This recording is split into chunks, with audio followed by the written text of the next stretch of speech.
We're just waiting for a quorum, so as soon as we have 12 members, we'll get started. Sorry for any delay, and thank you for the members who are here promptly.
Eight down, 4 to go. So.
somebody leave?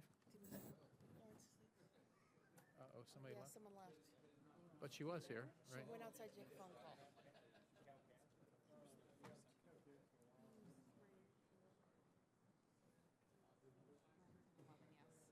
All she has to do is poke her head back in. She's out in the hallway. They're getting there right now. There she is. Just Poke her in. tell her if she stands All she has to do is inside come. I can see her. Just bring your hat in the room here. Come on. put a finger, hand in. We have a quorum. The committee will come to order. I want to thank all the members for being here this morning.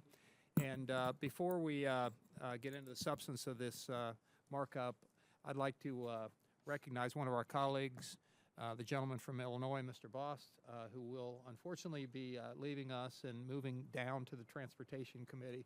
But we certainly do appreciate your hard work on this committee. You've done really an extraordinary job and worked extremely hard. So thank you very much. And would you like to say anything?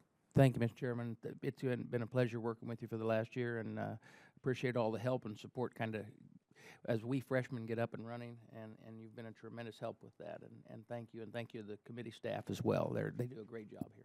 Thank you. In all seriousness, we wish you the best of luck, even though it will be the Transportation Committee instead of the Small Business Committee, but I'm sure you'll do a great job. Our one order of business today is to consider the views and estimates on the President's fiscal year 2017 budget for the Small Business Administration, or SBA. There are about 28 million small businesses in America, and frankly, their primary concern is not the SBA budget. Instead, they're concerned about running their businesses, and a significant impediment to their ability to expand their businesses or create good-paying jobs is an overly burdensome regulatory system that swamps the small business owner in paperwork. This means they need relief if we want an economy that grows. During this Congress, I introduced H.R. 527, the Small Business Regulatory Flexibility Improvements Act of 2015, which passed the House on a bipartisan basis. The bill would not stop, let me repeat, would not stop needed regulations. Instead, the bill would make sure that the regulations adopted by federal bureaucrats make sense. And by making sense, that means small businesses would be able to comply while still providing the protections sought by the regulators. We are waiting on Senate action, and we will continue to work to get the bill to the President's desk. I believe it is a sensible measure that he should sign. Passage of H.R. 527, however, is only a first step. In 1980, Congress passed the Paperwork Reduction Act. But if you ask any small business owner, I suspect they would tell you that there's been no reduction in paperwork, even with all the advances in computer systems. The Paperwork Reduction Act needs to be strengthened so that small businesses are not drowning in paper and can turn their attention to growing their enterprises. Even though the SBA may not be the top priority of every entrepreneur in the United States, it does have a vital role to play in assisting small business owners to expand the American economy. This means that federal taxpayers and American entrepreneurs must have an effective and efficient SBA. This committee and its subcommittees have held a number of hearings which have examined the operations of the SBA. These hearings revealed anything but an efficient and effective operation. Instead, the hearings, multiple investigations by the GAO, examinations by the SBA's Inspector General, and the committee's own reviews reveal an agency that is deeply flawed with misplaced priorities that reduce the ability of small businesses to effectively compete for federal contracts, inhibit their ability to receive needed capital or obtain necessary training to operate their businesses. The views and estimates before us outline the actions needed to correct these problems. These actions will increase personnel dedicated to providing assistance to small federal contractors, establish an open, transparent regulatory process for SBA's lending partners, strengthen enforcement so only eligible enterprises participate in SBA programs, eliminate duplicative efforts at training entrepreneurs, and protect sensitive small business data from cyber attacks. The end result will be a better SBA, one that delivers for America's small businesses and taxpayers. And I'd at this point like to yield to the ranking member, Ms. Velasquez, for any comments she may have on the committee's views and estimates. Good morning. Thank you, Mr. Chairman. Consideration of this year's views and estimates certainly comes at an odd time before we have a proposed budget to examine. While submission of this document to the Budget Committee is an important aspect of the committee's work, doing so without an actual budget to critique is a questionable exercise. In the absence of a budget, we are marking up a broad document that focuses on improving program functions at the agency, which is consistent with the committee's previous work. As a result, we agree with the chairman on a number of issues. For example, recommending SBA takes steps to better manage its capital access, procurement, and ED program is prudent governance, which advances SBA mission to assist small businesses and better protect taxpayers. I also agree with eliminating many SBA pilot programs. We have repeatedly seen that the agency fails to properly evaluate these initiatives. Both GAO and this committee have found they are largely ineffective and divert resources from proven programs. Additionally, we concurred that SBA must dedicate funding to hire and retain more personnel. There are approximately 50 PCRs and 30 CMRs overseeing billions of dollars of prime and subcontracting opportunities for small businesses. This is clearly insufficient, as we have seen the number of small businesses participating in the federal marketplace decline. However, the chairman's views do not address some key areas. Therefore, the committee Democrats will be submitting additional views to the Budget Committee. A major priority for us is seeing SBA do more to assist traditionally underserved communities, including minority and women-owned businesses. Earlier this week, committee Democrats held a roundtable to solicit feedback about SBA's interaction with these firms. It was very enlightening, and we will be working on ways to improve how SBA helps this firm accessing capital. Additionally, we have seen a decline in minority participation in the 8A program. Likewise, the women's contracting goal of 5% has yet to be achieved. We urge SBA to boost participation in contracting among underserved communities and work with this committee to explore solutions to the issues facing these firms in FY2017.